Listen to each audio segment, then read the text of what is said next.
Assalamualaikum warahmatullahi wabarakatuh. Kami dari kelompok 6B yang beranggotakan saya Wawan Mauludin. Saya Salsabila Siti Erlamina dan saya Fitri Astanti. Di sini kami akan menayangkan video mengenai hormon, antibodi, antigen, vitamin, dan mineral. Selamat menyaksikan. Dalam materi ini memiliki tujuan mampu mengaplikasikan vitamin dan mineral dalam kehidupan sehari-hari. Vitamin dan mineral mempunyai fungsi utama yang sangat penting dalam reaksi enzim. Enzim melakukan aktivitasnya dengan bantuan molekul lain, baik dari molekul organik ataupun molekul anorganik. Gugus yang berasal dari molekul organik seperti vitamin disebut koenzim, sedangkan gugus yang berasal dari molekul anorganik seperti mineral disebut kofaktor. Koenzim dan kofaktor yang terikat kuat pada enzim disebut gugus prostetik. Hormon adalah zat kimia yang bertindak sebagai pembawa pesan yang mengirimkan sinyal dari satu sel ke sel lainnya. Ketika berikatan dengan sel lain yang menjadi sasaran pesan, hormon dapat mengubah beberapa aspek fungsi sel, termasuk pertumbuhan sel, metabolisme, atau fungsi lainnya. Bagaimana peranan utama vitamin, mineral, dan hormon yang dibutuhkan oleh manusia? Apa saja peranan dalam vitamin? Yang pertama ada vitamin A. Ini mempunyai provitamin yaitu karoten. Vitamin D dapat menghasilkan suatu hormon yaitu kalsitriol yang mempunyai peranan sentral dalam metabolisme kalsium dan fosfat. Vitamin E bertindak sebagai antioksidan dengan memutuskan berbagai reaksi radikal bebas. Vitamin K berperan penting dalam proses pembekuan darah dan menjaga kekuatan tulang. Vitamin B1 tiamin berfungsi sebagai koenzim pada beberapa reaksi penting dalam metabolisme karbohidrat.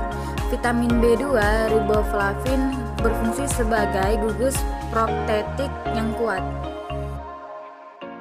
Vitamin B3 niacin sebagai pembawa sementara ion hidrida yang dipindahkan secara enzimatik dari molekul abstrak oleh kerja enzim dihidrogenase tertentu.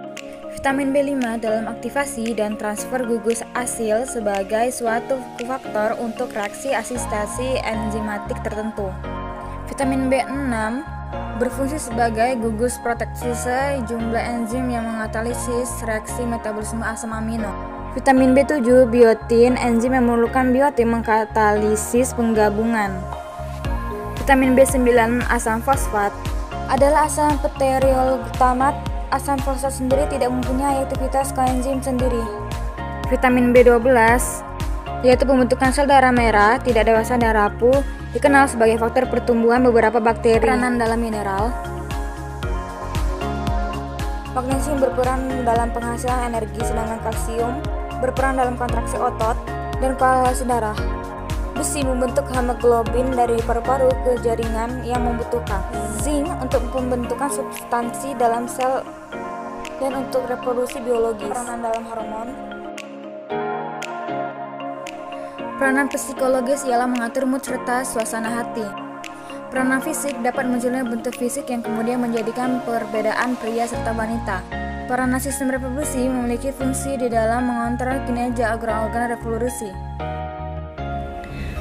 Baiklah, jadi di sini saya akan memberikan sedikit pembahasan mengenai video yang telah kami tampilkan, yaitu yang pertama, vitamin dan mineral mempunyai fungsi utama yang sangat penting dalam reaksi enzim.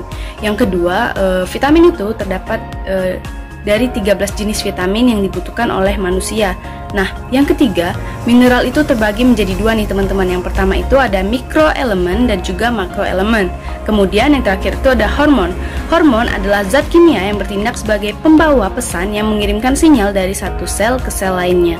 Baiklah, mungkin itu saja pembahasan dari saya. Terima kasih. Yang bisa kami tampilkan, semoga bermanfaat. Kami akhiri. Wassalamualaikum warahmatullahi wabarakatuh.